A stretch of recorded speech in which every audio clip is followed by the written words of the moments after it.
Hello అండి. Welcome back to our channel. ఈరోజు మన వీడియోలో ఎంతో పురాతనమైన టెంపుల్‌ని చూపించబోతున్నాను. ఈ టెంపుల్ పేరు వచ్చేసి రేణుకా ఎల్లమ్మ తల్లి టెంపుల్. ఇది ఉండవెల్లి అనే ఊరిలో ఉంటుంది మన తెలంగాణలో. అలంపూర్‌కి వెళ్ళే దారిలో ఉంటుందన్నమాట.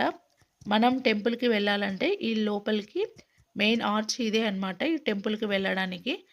ఇక్కడ అంతా మనకి పాతకాలంలో ఉన్న ఊరులాగా ఉంటుందన్నమాట. చూడండి మనకి టెంపుల్ వచ్చేసి ఇదే అన్నమాట. ఈ టెంపుల్‌కి వెళ్ళాలి అంటే మనం కాలినడక ద్వారానే వెళ్ళాలి. ఇక్కడికి బండ్లు వెళ్ళవు. చాలా చిన్నగా ఉంటుంది లోపలికి వెళ్ళడానికి. మనకు ఈ టెంపుల్ వచ్చేసి మనుషులు కట్టింది కాదు, సాధువులు కట్టిందని చెప్తూ ఉన్నారు ఇక్కడ. చూడండి ఇక్కడ మనకు అమ్మవారు తల భాగం మాత్రమే ఉంటుంది. అమ్మవారు ఎంత బాగా దర్శనమిస్తుందో చూడండి. ఇది వచ్చేసి పరశురాముని విగ్రహం అన్నమాట. చూడండి అమ్మవారి రేణుకా ఎల్లమ్మ తల్లి. ఇక్కడ మేము అమ్మవారిని దర్శనం చేసుకున్న తర్వాత శివుని టెంపుల్‌కి వెళ్ళామన్నమాట. మేమిక్కడ అమ్మవారిని దర్శనం చేసుకొని ఇంకొక టెంపుల్‌కి వెళ్ళామన్నమాట. ఇక్కడ మనకు నంది వచ్చేసి మధ్యలో ఉంటాడు. నంది ముందు భాగంలో ఒక శివుడు, వెనుక భాగంలో ఇంకొక శివుడు ఉంటాడనమాట. మనం ఎక్కడా చూడలేదు కదా 2 శివలింగాల మధ్యలో నంది ఉండడం.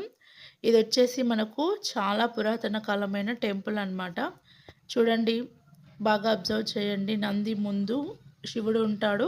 అలాగే వెనకాల కూడా శివుడు ఉన్నాడనమాట. ఇక్కడ దర్శనం అయిపోయిన తర్వాత మేము జోగులాంబ టెంపుల్‌కి వెళ్ళామన్నమాట. జోగులాంబ టెంపుల్‌కి లోపలికి వెళ్ళేటప్పుడు ఇక్కడ అమ్మవారిని అలాగే శివుడిని ప్రతిష్ఠించారనమాట. ఇక్కడ అందరూ ఫొటోస్ దిగుతూ ఉన్నారు. టెంపుల్ లోపలికి వెళ్ళేటప్పుడు మొబైల్ తీసుకెళ్ళలేదనమాట. మన ఛానల్లో వచ్చే వీడియోస్ కోసం మన ఛానల్ని లైక్ చేయండి, షేర్ చేయండి, సబ్స్క్రైబ్ చేసుకోండి. అలాగే మన ఛానల్ని మరిన్ని వీడియోస్ కోసం సపోర్ట్ చేయండి.